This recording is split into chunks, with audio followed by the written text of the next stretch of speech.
Salam kenal yang ada di TokTok dan di YT yang mungkin belum kenal aku. Nama aku Ellen. Aku suka sharing di saham dari tahun 2011, tapi aku berinvestasi trading saham dari tahun 2007. Ya, jadi udah pernah ngelewatin krisis atau crash 2008, terus ngelewatin pandemi 2020, dan sekarang ada kemarin crash 2025. Bahas kebijakan Trump yang tidak menguntungkan Indo, kemarin saya sudah bahas. Jadi malam hari ini saya kepengen ya ngebahas sektor batubara yang sebenarnya tuh udah sempat kita senggol-senggol dikit beberapa waktu yang lalu, yang juga diuntungkan dari beberapa kebijakan Trump yang pro fosil. Tapi kok baru sekarang naiknya belakangan ini? Kira-kira kenapa sih? Apa yang bikin batubara menguat? Ya, oke, lanjut deh. Thank you udah nonton semuanya. Yang di Igoy aku izin matiin komennya. Ini aku akan bahas banyak saham ya. Jadi pertanyaan terbesar yang kalian tanyain mungkin, ini market udah bottoming belum ya? Beberapa hari terakhir kondisinya bagus. Apakah akan ada kejutan-kejutan yang lainnya nggak sih? Ya, jadi kemarin saham emas moncer beberapa hari yang lalu. Di Mtrade ada sempat trading HRTA, meskipun nggak sampai ngehold lama, cuannya tuh cuman kita sekitar 12% kita bungkus cuan karena kita ngelihat market gede sebenarnya masih bearish, jadi kita berhati-hati. Pokoknya bungkus cuan dulu, jangan sampai berbalik terus jadi kerugian.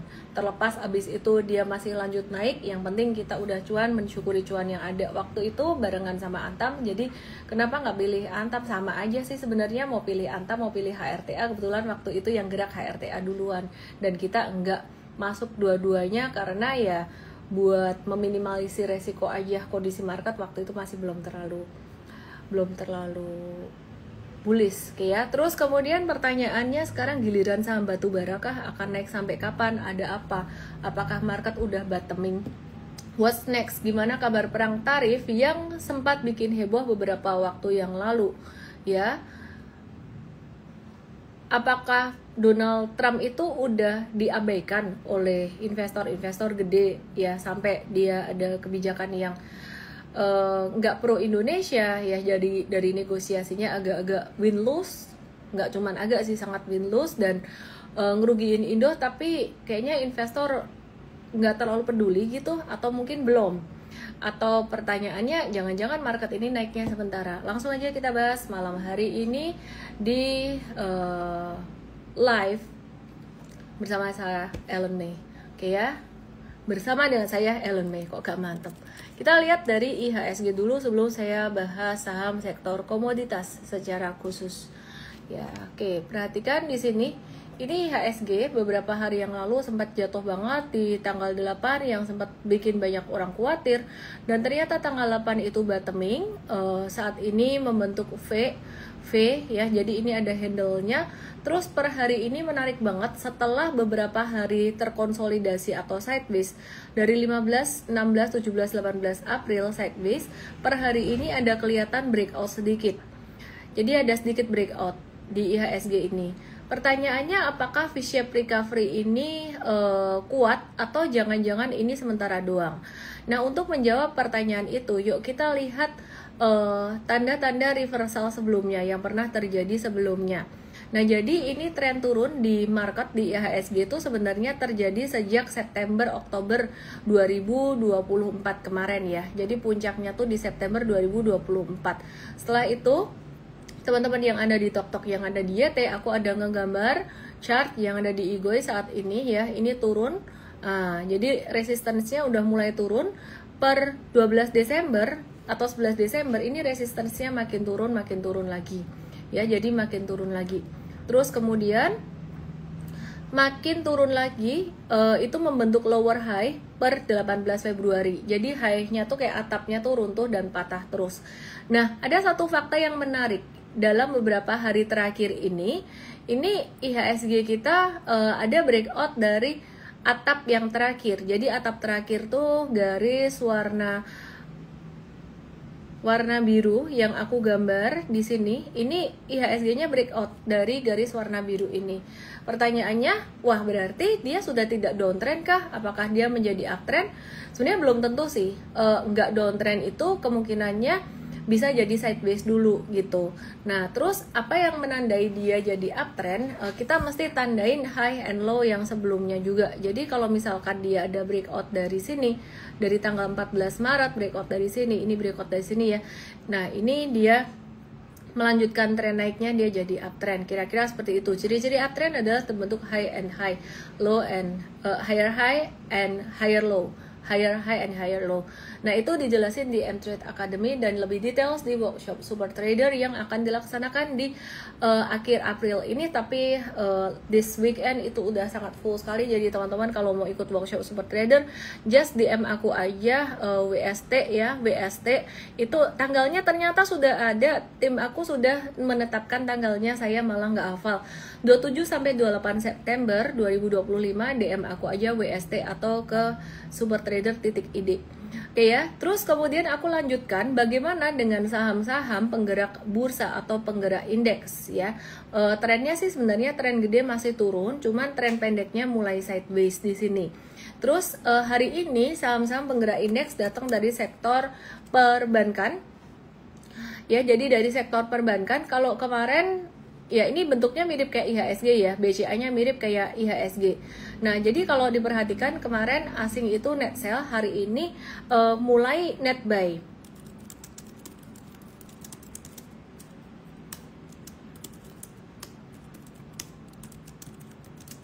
Oke, jadi ini mulai net buy. Aku kasih contoh, ini BBCA, ini asing net buy 145,4 miliar.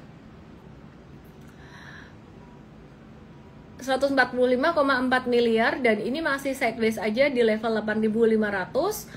Secara fundamental valuationnya bagaimana, nanti aku akan kasih lihat, menarik banget ya BCA ini dan dibahas lebih details di MVest. Terus kemudian ada net buy lagi yang kedua dari saham Antam. Antam ini net buy 139,7 miliar. Ya, jadi udah tinggi banget di sini, naik garis kemiringannya di sini udah hampir 90 derajat.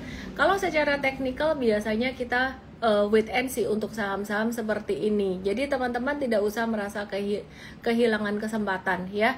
Jadi ini naik sekitaran 56% dalam beberapa hari. Saham Antam bukan yang pertama kalinya mengalami kejadian seperti ini. Di tahun 2021 aku ngelihat Antam ini sangat sensitif sekali ya. 2021 Januari kalau saya nggak salah ingat, Antam pernah mengalami pergerakan yang sangat signifikan juga di Januari 2021 di mana naiknya udah nggak rasional. Nah, kalau di bulan ini April 2025 ini baru 1 bulan naiknya. Nah, nanti kita akan lihat terus. Kita akan wait and see ya kalau ada retracement. Intinya sih kita wait and see dulu aja. Bandingin harga emas bagaimana Antam ini. Banyak yang dulu bilang kok pergerakannya tidak sesuai ya dengan pergerakan emas. Emang sih, jadi teman-teman kalau mau perhatikan saham Antam ini ya dibandingkan dengan harga emas, ini harga emas baik secara rupiah maupun secara USD, harga emasnya ini naik terus. Perhatikan di Igoi aku. Di Igoi ada chartnya. Ini harga emasnya naik terus. Nah, terus kemudian ini aku buka ya chartnya emas dari Mei tahun 2024.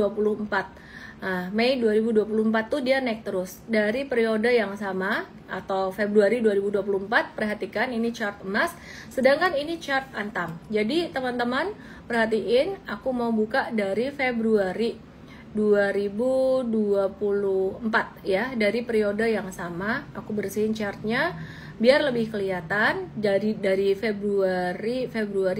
Nah, ini dari periode yang sama Februari di sini. Nah, perhatikan di sini. Sangat berbeda sekali kan ya. Jadi, kalau diperhatikan dari Februari 2024 harga emas udah naik terus baik secara rupiah maupun gold spotnya atau secara USD-nya. Nah, tapi di sini ini Antam dia masih belum naik, bahkan sempat naik sebentar terus kemudian turun lagi. Mungkin di sini teman-teman traders banyak yang kena stop loss juga. Dan aku mau jelasin pada masa sideways seperti itu, ini sideways seperti yang aku lingkarin dari Februari sampai dengan April tanggal 8. Itu adalah masa sideways, masa yang tidak mudah ditebak. Kalau kalian sempat merasakan kok beli saham dibeli turun dijual naik, biasanya itu trennya lagi sideways. Karena kalau lagi tren turun, biasanya kalian jarang bingung ya. Turun ya turun, lebih gampang ditebak. Nah, kemudian Antam baru naik belakangan ini ketika ada berita atau ada rumor, ketika ada berita orang tuh berbondong-bondong. Orang berbondong-bondong beli emas di toko emas. Meskipun demikian, sebenarnya Antam ini secara fundamental memang dibandingkan dengan tahun lalu kinerjanya dia bagus. Sebenarnya Antam dan Tins itu juga kinerjanya bagus ya. Tins kan juga udah bersih. Tins itu faktornya lain, dia udah bersih-bersih dari koruptor gitu kan ya. Bagus, tapi kenapa kok harga sahamnya nggak naik-naik gitu loh. Padahal kalau diperhatikan, asing itu akumulasinya udah lebih lama loh daripada retail yang FOMO ya. Jadi retail itu orang-orang di luar sana tuh FOMO beli emas tuh baru belakangan ini.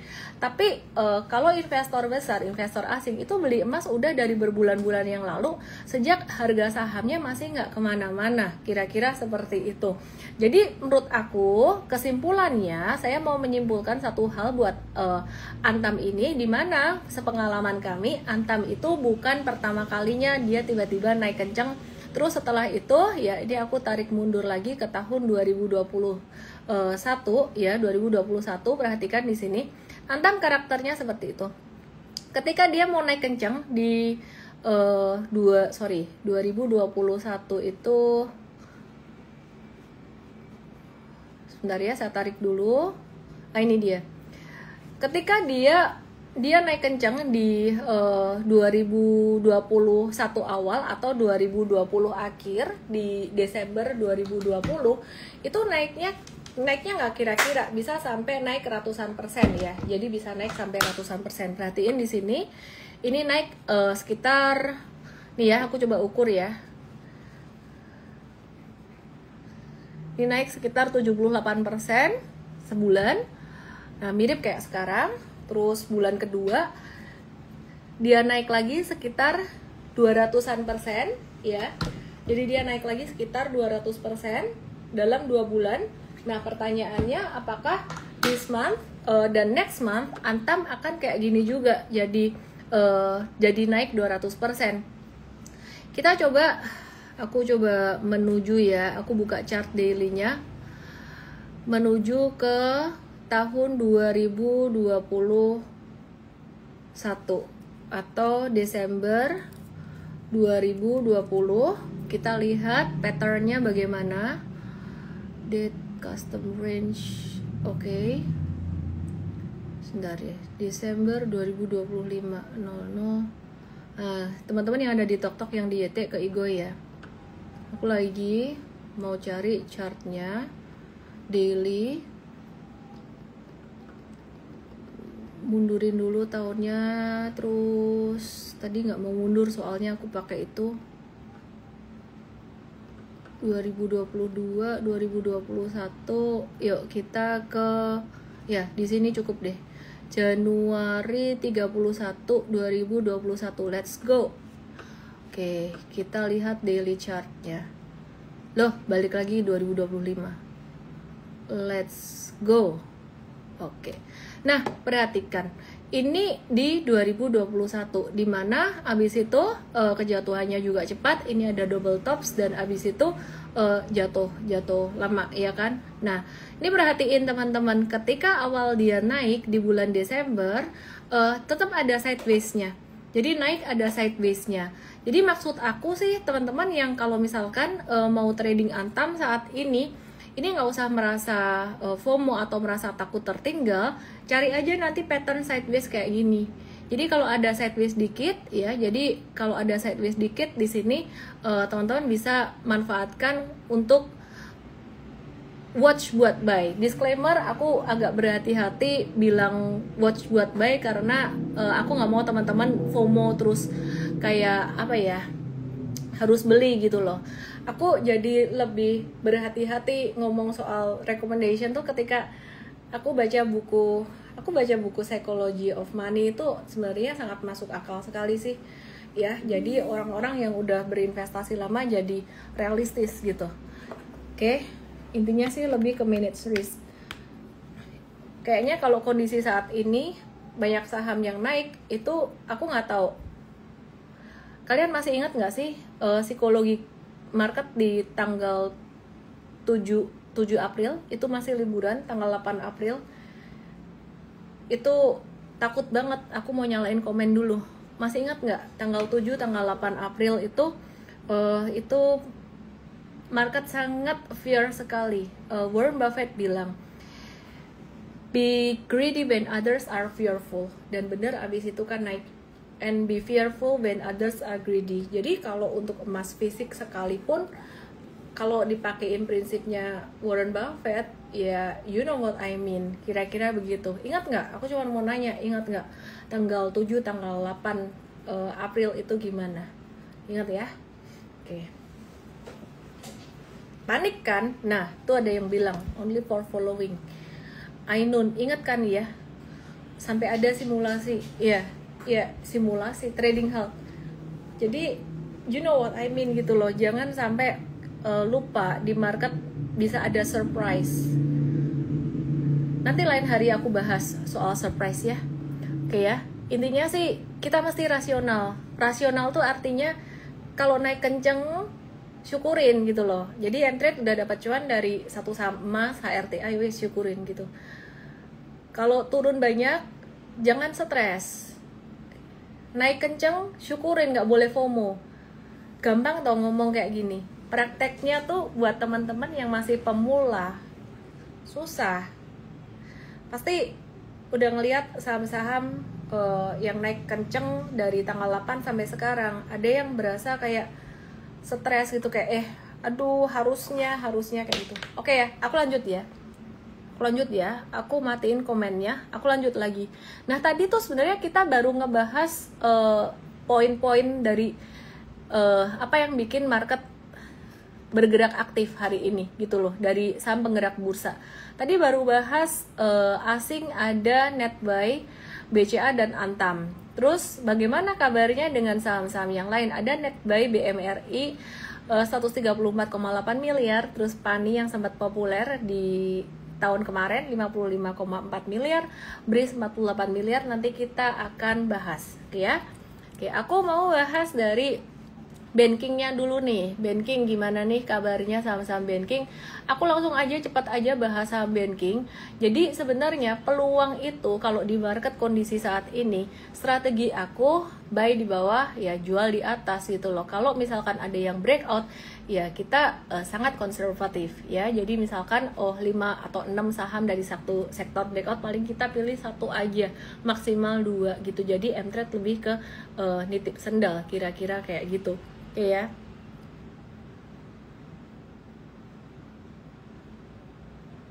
Oke, terus perhatiin di sini teman-teman yang di Igoy.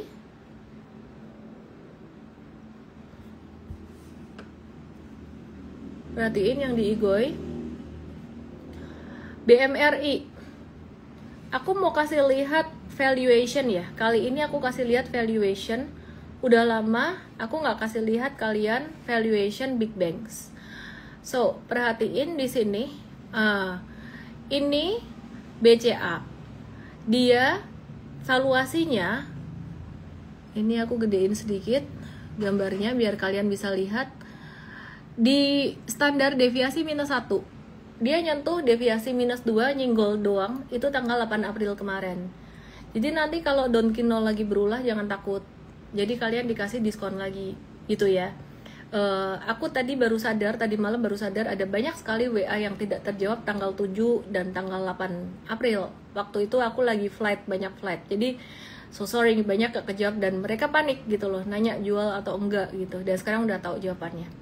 Oke, terus anyway, BCA masih murah valuasinya, belum telat ya kalau buat long term investor gitu. Terus kemudian BRI ini yang masih di standar deviasi -2, bukan best price di tanggal 8 April, tapi aku cuma mau ingetin bahwa kesempatan seperti ini jarang dan masih murah ya. Mungkin this is the last reminder, kalau di invest sering diingatkan ya. Jadi tanggal 8 kemarin sempat di bawah standar deviasi -2. Jadi tidak heran kalau asing lagi pada ngeborong. BNI malah dia valuationnya dekat fair value. Jadi kalau ditanya secara historically itu BCA dan juga BRI yang murah.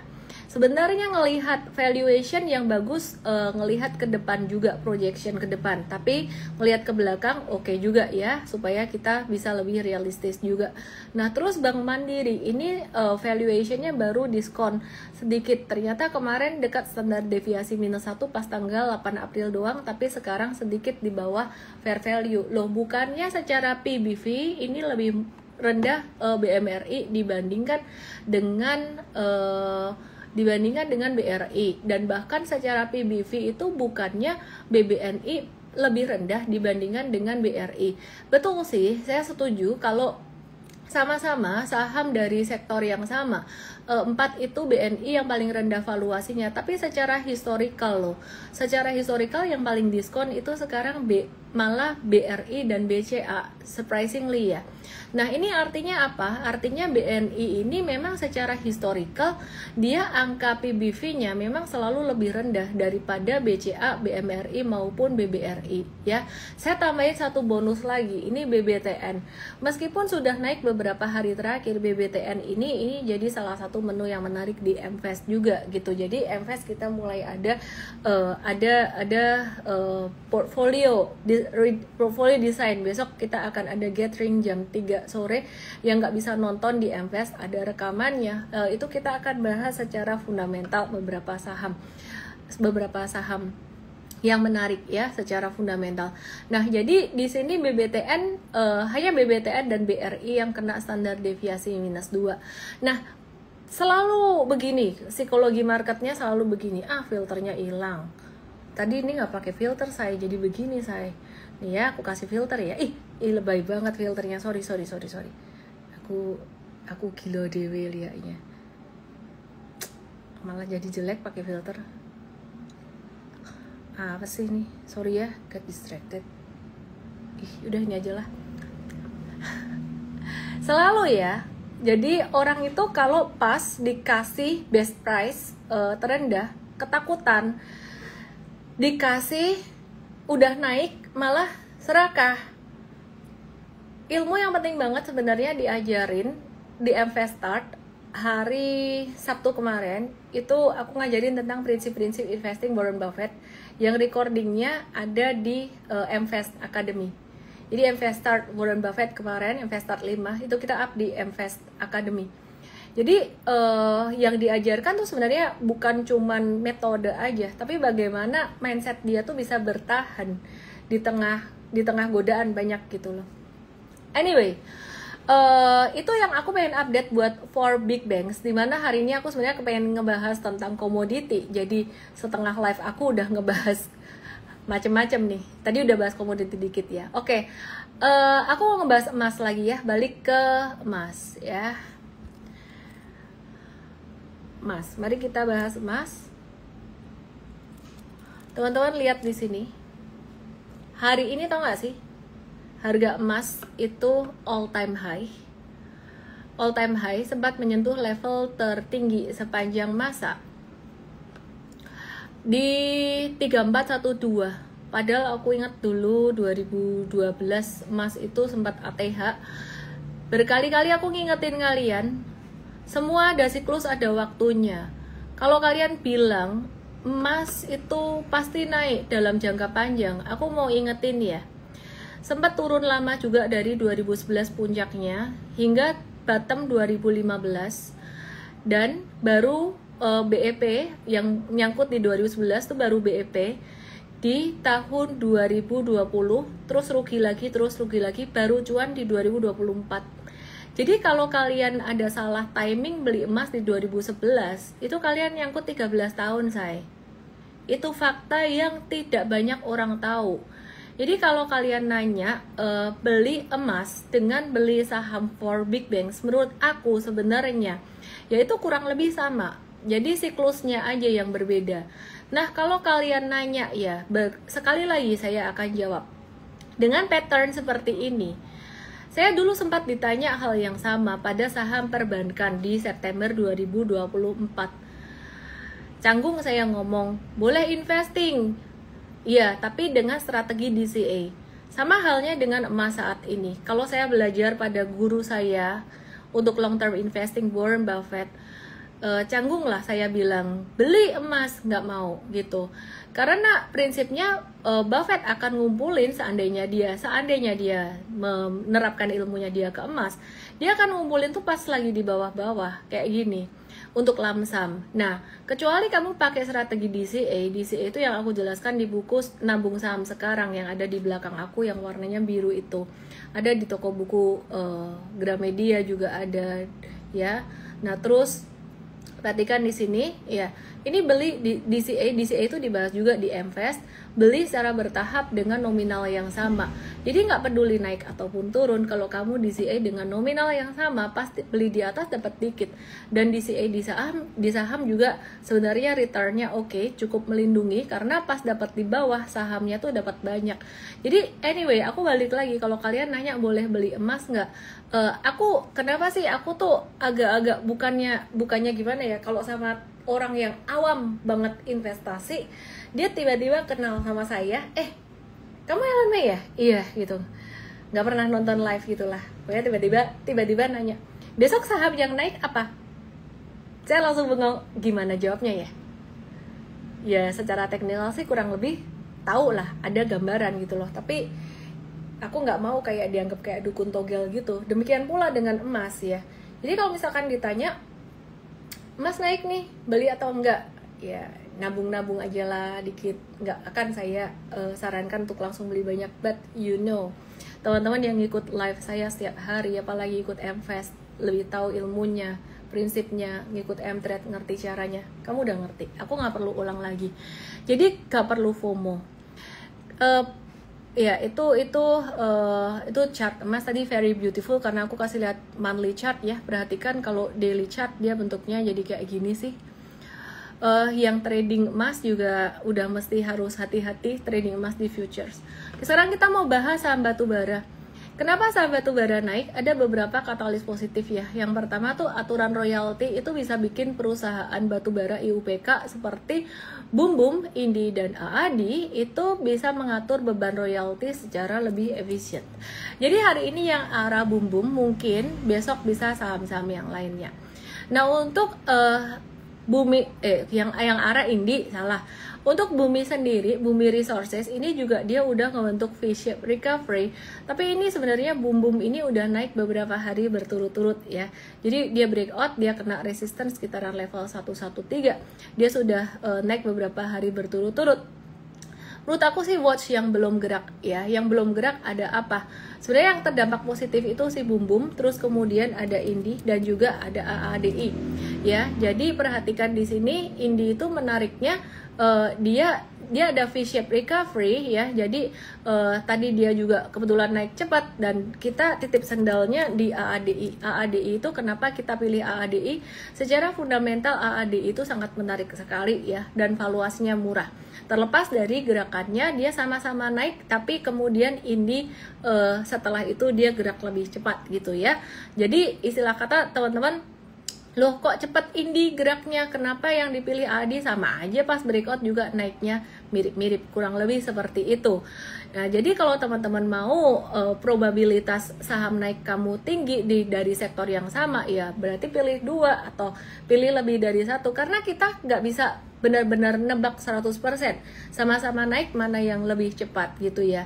Cuman kalau aku melihat AADI ini sifatnya dia lebih stabil atau lebih sustainable naiknya, kemungkinan akan jadi seperti ADRO dulu ya. Nah ADRO ini hari ini juga naik juga nih, Alam Tree Resources yang udah lebih ke EBT atau energi baru terbarukan. Tapi kalau kalian kepengen tahu dulu ADRO waktu dia belum ngelepas Indi itu kayak gimana gerakannya, perhatikan ADRO itu gerakannya dia jarang arah-arah ya, aku tarik mundur ke belakang.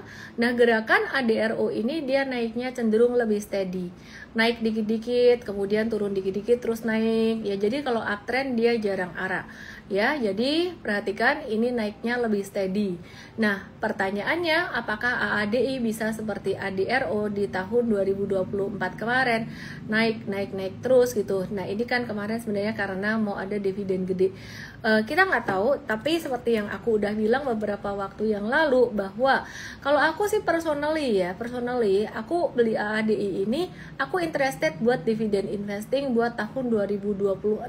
Loh, kok lama banget, bukannya dividennya baru dibagiin 2026, tahun buku 2025, ngapain beli dari sekarang? Kalau aku ADI ini belinya justru malah pas dia turun. Jadi kalau pas ada turunan kayak tanggal 8 kemarin, itu menarik gitu loh. Dan cara beli ya aku tambah sedikit demi sedikit. Nah, tapi lain dengan M-Trade hari ini, pengambilan keputusannya ini lebih berdasarkan technical. Jadi breakout jangka pendek dan maksudnya plannya bukan plan investing ini. Cuman kita tetap memperhatikan faktor fundamental. Supaya apa? Supaya kalau diguyur kondisi market lagi nggak bagus, diguyur dia turunnya juga nggak sampai yang parah-parah amat. Kira-kira kayak gitu.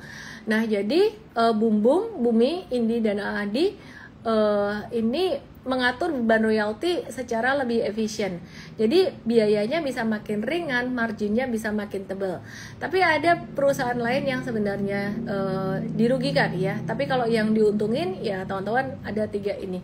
Oke, terus sebelumnya sentimen positif untuk sektor batubara, nanti kita akan bahas buat saham batubara yang lainnya juga. Ada sentimen positif untuk sektor batubara yang kita juga sudah pernah bahas di live yang sebelumnya, bahwa Donald Trump itu juga menaikkan 4 aturan baru buat mendukung industri batubara di Amerika. Aturan ini tuh bisa membuat permintaan naik dan pasokan global tuh makin ketat. Apalagi kalau Amerika fokus ke kebutuhan dalam negerinya. Nah, buat Indonesia ini sebenarnya bukan saingan langsung. Amerika tuh fokus ke pasar dalam negerinya dan juga Eropa. Indonesia kuat di Asia, yaitu China, India, dan Jepang. Jadi kalau harga global batubara naik atau China butuh supply lebih karena perang dagang, emiten batubara Indonesia bisa ikutan cuan.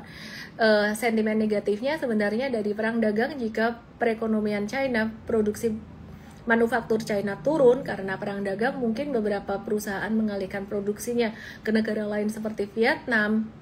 Itu ekspor batu baranya Indonesia ke China juga bisa terdampak negatif.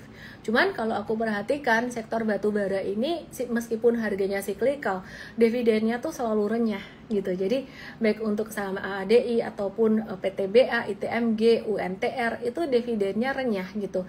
Jadi cara belinya sih kalau yang diajarin di Mvest lebih detail lagi sebenarnya. Dan kita bakalan ada ke depan ngebahas fundamental saham-saham dividen ini lebih detail lagi dalam video-video gitu ya. Kalau intinya sih kalau beli saham dividen jangan mepet pas RUPS, ntar kamu cuan dari dividennya rugi kena turunan harga sahamnya. Oke, kemudian mari kita lihat untuk saham batubara yang lainnya, dan nanti kita juga akan lihat fundamental dari beberapa saham batubara seperti India, di PTBA, Bumi Harum, dan ITMG gitu ya. Tapi sebelumnya kita mau nontonin teknikalnya dulu. Enaknya teknikal dulu atau fundamental dulu ya? Aku lagi mikir nih, tahun 2024 tuh sektor batubara tuh sebenarnya lagi melambat, tapi dividennya masih oke gitu. Nah, harga jualnya turun, margin ketipisan, dan banyak emiten yang labanya nyungsep. Nah, ke depan prospeknya tuh bakalan campuran ya. Jadi harga batubara nggak akan sekencang 2022. Jadi yang bisa cuan konsisten tuh adalah yang biaya produksinya ngirit, terus punya pasar lokal yang kuat, atau udah siap move ke sektor lain seperti energi baru terbarukan atau emas. Nah, Indi itu salah satu yang sudah tegas dia move ke EPT dan energi baru terbarukan dan juga motor listrik. Tapi proyek barunya tuh baru panen cuan di 2026. Ya, proyek barunya ini tuh baru nanti akan menghasilkan keuntungan 2026. Nah, yang udah pegang IUPK kayak Bumi, AADI, Indi itu bakal punya keunggulan tambahan dari sisi royaltinya. Makanya tadi kita nitip sendalnya di AADI juga. Oke ya. Terus tentang proyeksi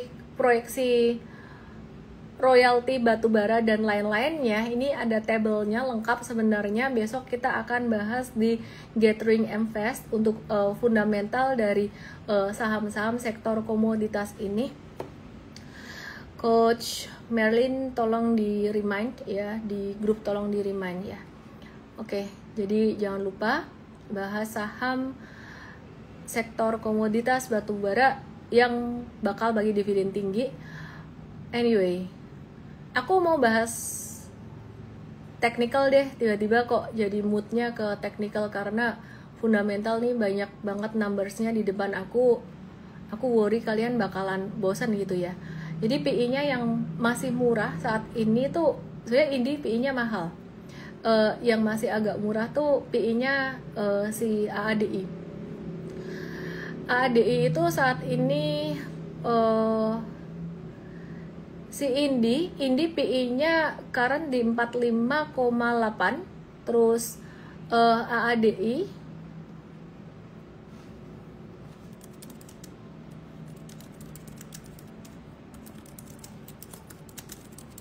itu PI-nya sekitaran 2,89. Jadi bayangin ya, murah sih, murah banget sih. Aku bahas numbers PI-nya aja.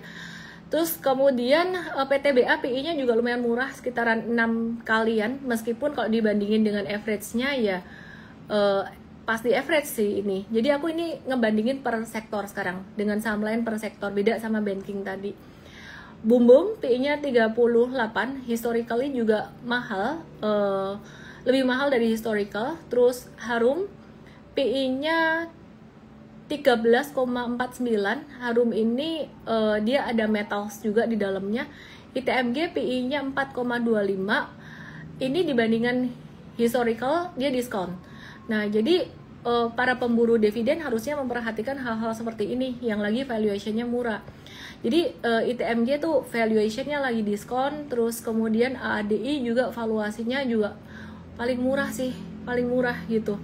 Terus tapi kenapa jangka pendek yang naik Indi duluan? Tadi aku udah bilang ya. Jadi misalkan tadi sama-sama AADI dan Indi sama-sama naik, technically sama-sama bagus gitu. Kita sebenarnya nggak bisa nebak sih mana yang bakalan rally atau mana yang enggak gitu loh. Jadi just accept it gitu ya, oke? Tapi teman-teman yang ada di M-Trade Academy, kalau mau beli saham apapun pakai ilmu yang kita ajarin di M-Trade Academy atau di workshop Super Trader bisa. Oke, aku move ke saham batubara yang lain secara teknikal. Aku pengen ngebahas PTBA yang tadi sempat ditanya kok nggak naik-naik. Hahaha, PTBA sudah naik say. Dia udah membentuk pattern double bottom.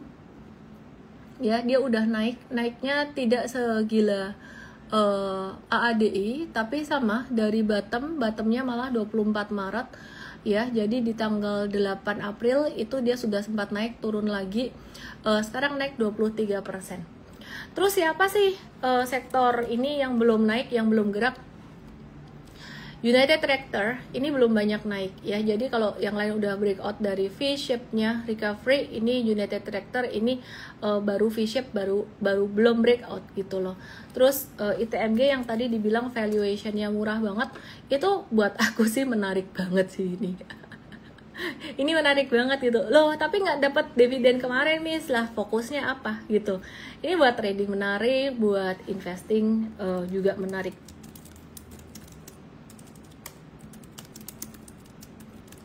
Ya, kenapa? Valuationnya murah banget. Terus kalau buat trading sih ini pas dia habis bagi dividen kan, jadi yang lain rally dia belum rally gitu, jadi masih di supportnya. Anyway, good info malam hari ini ya. Jadi aku sangat berhati-hati sebenarnya kalau di live ngomongin tentang saham potensial.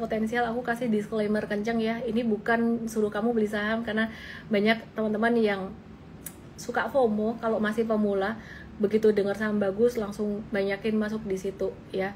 Semakin ke belakang, semakin lama aku mengedukasi saham, semakin aku bisa memanage ekspektasi kalian. Oke, terus kemudian, nah kalau tadi main course-nya aku udah bagiin, sekarang aku mau kasih dessert-nya nih buat kalian ya.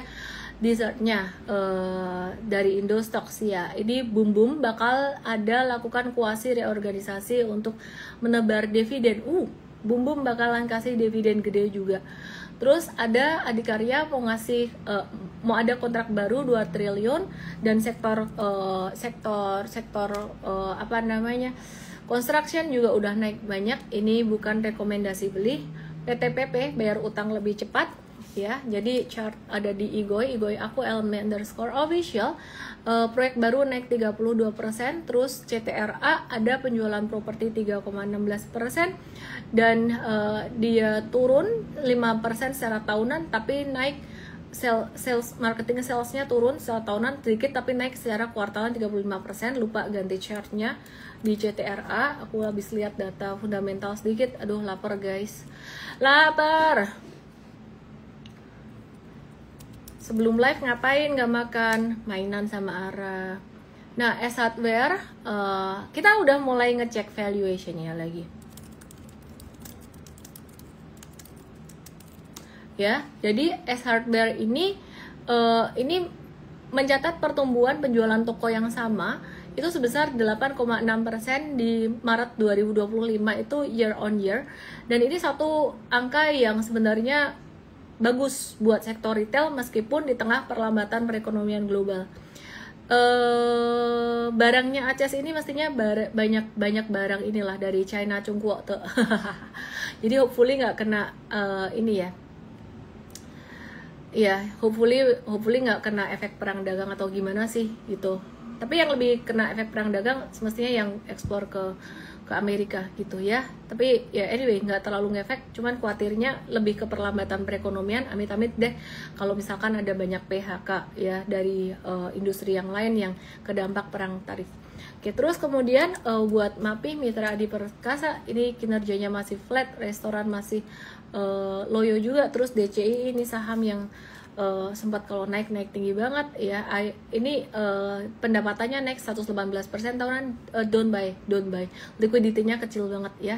Oke, terus aku mau update buat US stocks, update tentang US stocks gimana kabarnya. Di startnya kasih US stocks supaya kalian juga ngerti.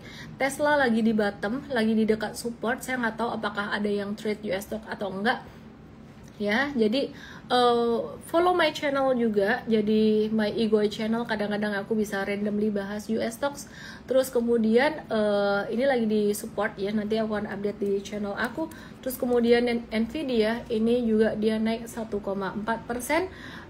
recover setelah penurunan 4,5%. Tapi sebenarnya kalau aku ngelihat ya, ini sebenarnya menarik sih kalau kita mau lihat valuationnya.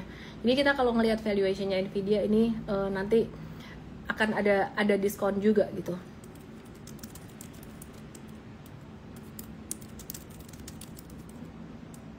Bentar ya.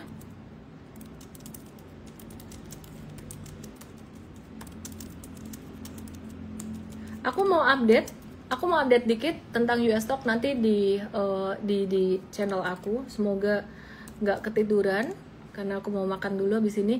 Terus Amazon juga lagi di support banget. Kalau aku memperhatikan trennya di Indonesia yang ada pantulan. Kalau Amerika nggak ada pantulan berarti asing lebih tertarik dong ke Indonesia ke depan, karena ini juga dia Amazon bakalan ke impact perang tarif banget sih. Jadi tarif dari banyak barang dari China masuk ke Amerika itu banyak kena tarif gitu ya.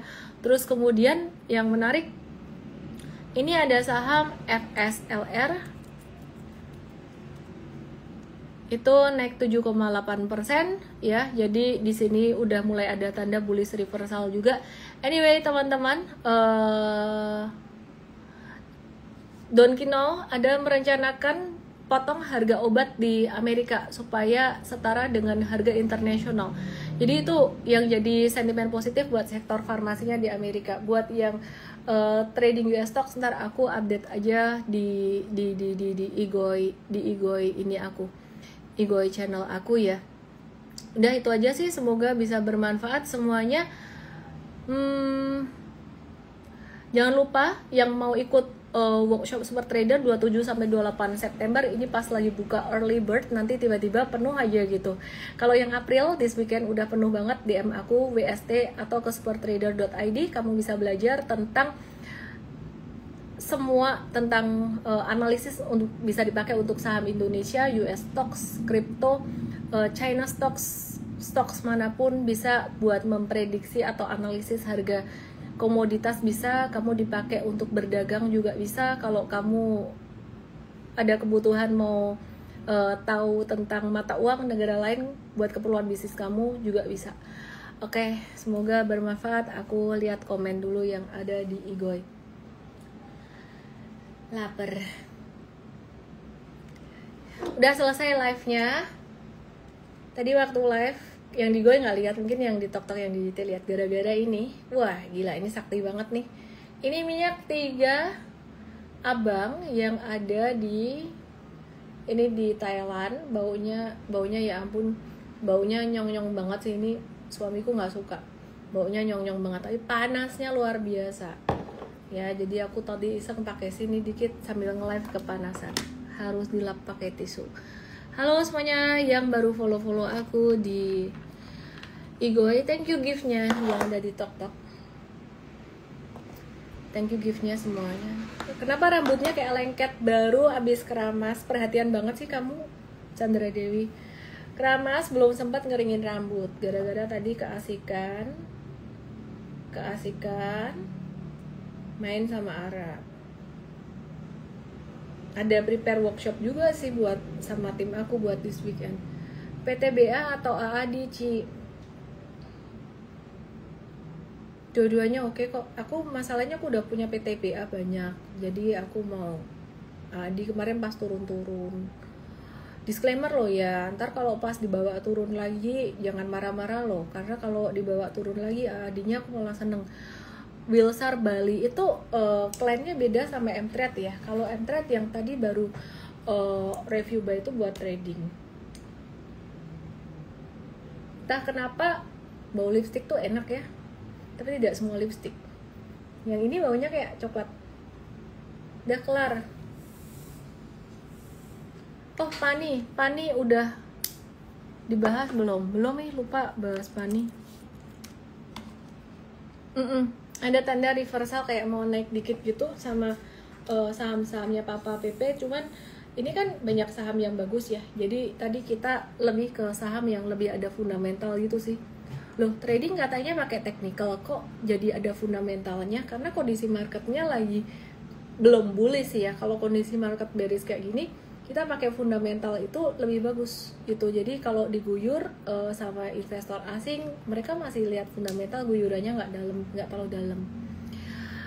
Miss Adi better tunggu turun lagi atau udah bisa DCA? Kalau namanya DCA itu nggak peduli naik turun. Kalau nunggu turun itu sebenarnya lamsam gitu loh. Ngantuk aku. Ini udah dibahas tadi. Masih bisa naik kok.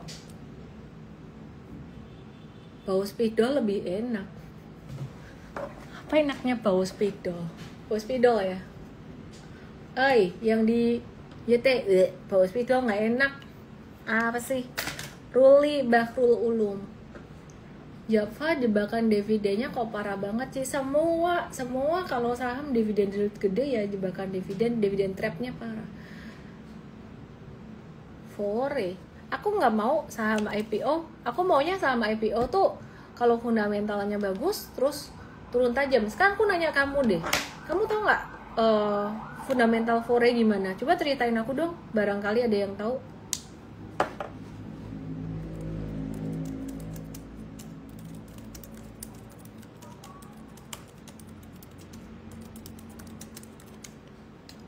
Boleh iPhone. Fore gimana? Cuannya gimana dia? Lihat aja dulu deh cuannya. Thailand bukan Taiwan. Enakan bau bensin. Suli gimana kak? Begitulah. Michael Asia tuh jawab jelek fundamentalnya. Dia yang ngomong lo, bukan saya lo. Hai Mike.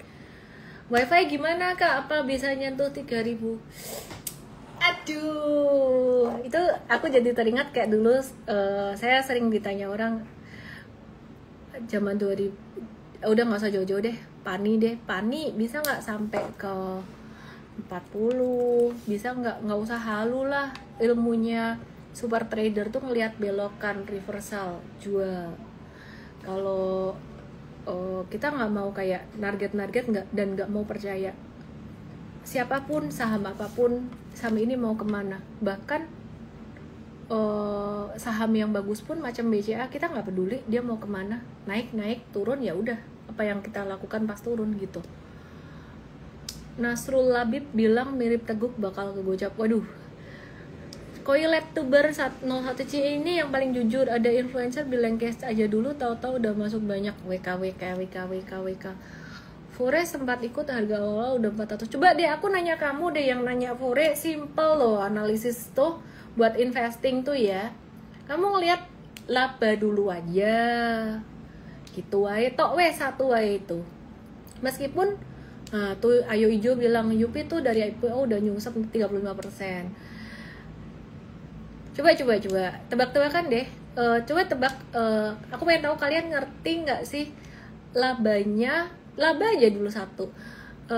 Mr. DIY.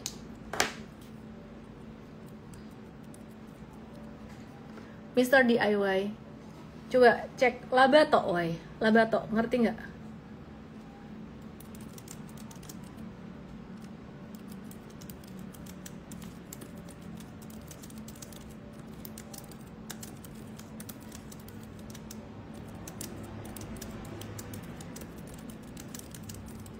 Mr. DIY gimana? Coba DIY juga labanya kecil. At least dia cuan ya?